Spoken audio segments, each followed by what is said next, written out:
What's up, Guardians? Season of the Deep is so dope so far. I'm loving the changes to exotics, artifact perks, and removing the pinnacle grind. But more than anything, I'm glad the Arc Titan is back in full effect. Now, it's not quite the same Arc Titan from Season of the Plunder, but it's damn good. I took mine into the new Ghosts of the Deep dungeon on day 1 to see how it would fare, and safe to say, it's top tier again. Let's get into it.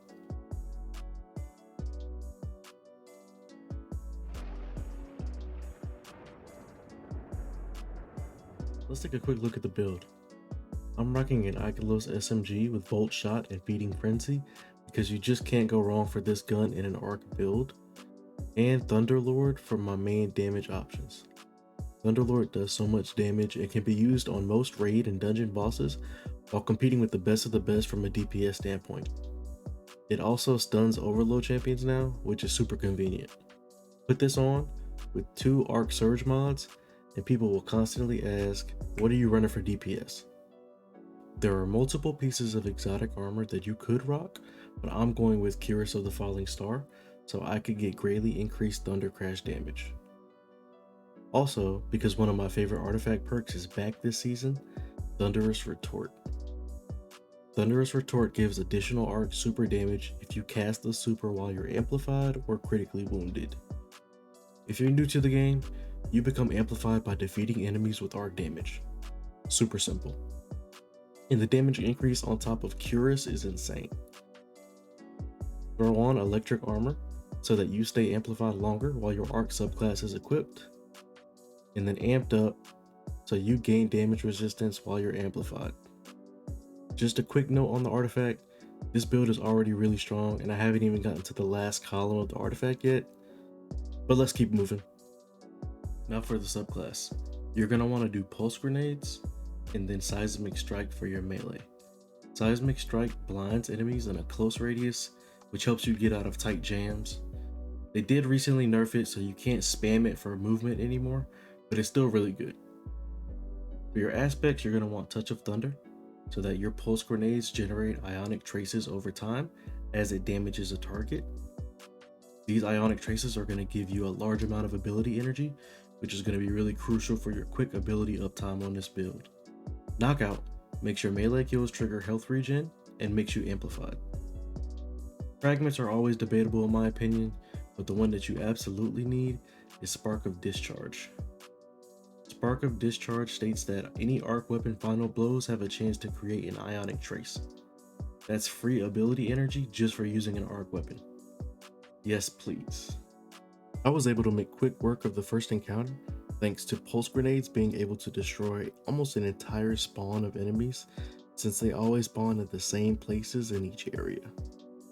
After using my melee to blind enemies, I am able to get up close and either finish them off with Ikelos or even a finisher if needed. The enemy density in this dungeon makes Volt Shot a great choice, as the jolt effect can spread very easily and deal some big AoE damage. I really only pull out Thunderlord if there's multiple yellow bars and I need to make quick work of them, as Thunder Strikes deal big damage and make the wizards a breeze.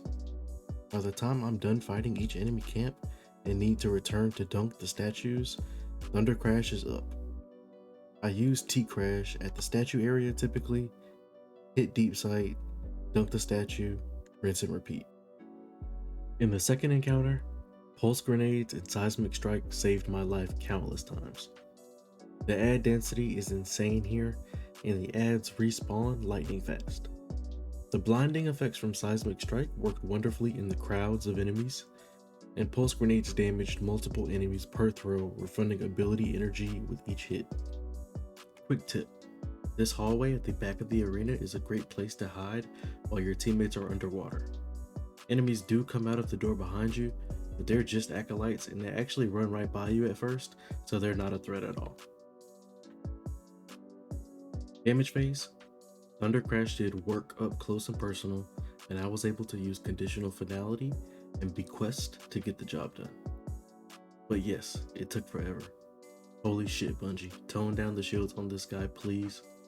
And finally, the most annoying dungeon boss of all time, Samuma. First of all, well played, Bungie. This area was so beautiful, and seeing Oryx dead and them trying to resurrect him was dope. Let's just say I needed every bit of the damage resistance I got from being amplified, the movement from amplified and seismic strike, and the burst damage from thunder crash in this arena. It's hectic from start to finish, and the Lucent Hive in the side rooms are no joke.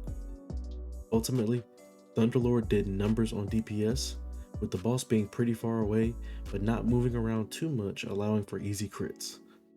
Damage phases were pretty long, so I could get a Thunder Crash off for some big super damage after emptying the clip too.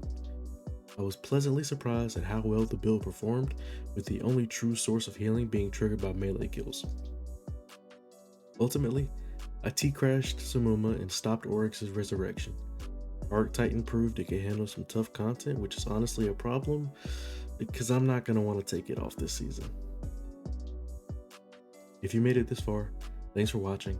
I hope you're enjoying Season of the Deep and the new arc focused artifact perks.